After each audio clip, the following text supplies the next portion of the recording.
الرحيم، والصلاة والسلام على سيدنا محمد وعلى آله وصحبه وسلم. ازيكم يا حبايبي، عاملين ايه؟ كل سنة وانتم طيبين. ربنا يعيد علينا وعليكم وعلى الأمة الإسلامية بخير. كل سنة وانتم بصحة وعافية. إن شاء الله بإذن الله بنحتفل بسنة هجرية جديدة، وهنعمل معاكم رز بلبن.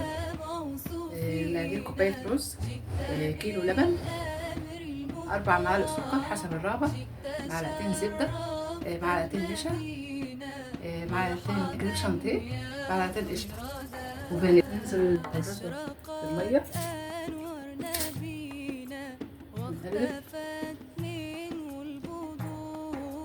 ان شاء الله لما الرز يغلي هنحط على النار.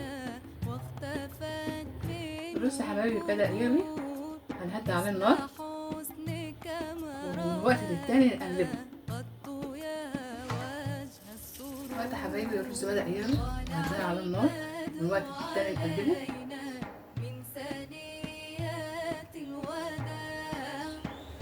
بدأ يستوى، هنسيبه كمان شوية.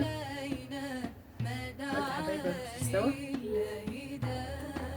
هننزل باللبن، كيلو لبن.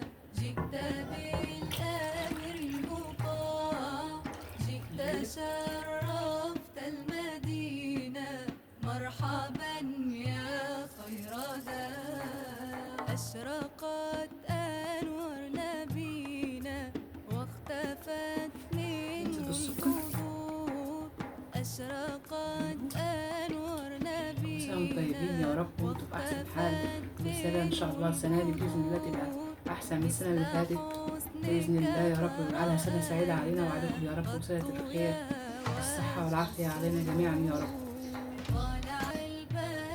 كريم شانتيه، معلقتين كريم شانتيه، ننزل بالزبدة، معلقتين زبدة، وجب الشكر علينا ما دعا لله دا أيها المبعوث ننزل يا حبايبي برشة الفانيليا، جئت بالأمر ننزل معلقتين القشطة، نقلب.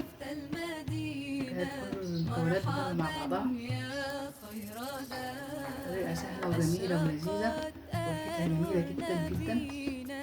يا حبايبي الرز واللبن كده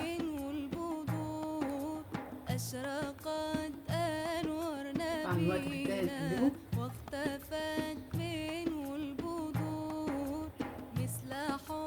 ننزل عليه معلقتين النشا،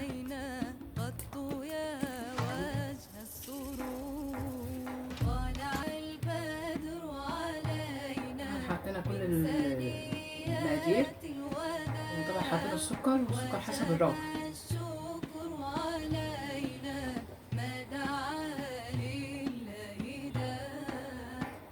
بس اللبن جميل جدا جدا ولذيذ وريحته جميلة جدا.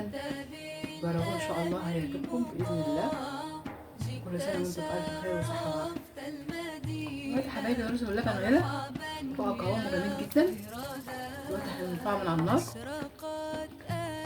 إن شاء الله هتقراوا في الولاد. حبايبي هنرفع الرز واللبن في الولاد. أشرقت أنوار نبينا واختفت سريعة إن شاء الله جربوه. عملنا مع بعض حبايبي النهارده طريقة عمل رز بلبن، طريقة سهلة وجميلة ولذيذة ونسبة السنة الهجرية جديدة. كل سنة وانتم بألف خير وعافية وصحة. جربوها هتعجبكم إن شاء الله، وألف هلا وشفا. متنسوش اللايكات وتشتركوا في القناة.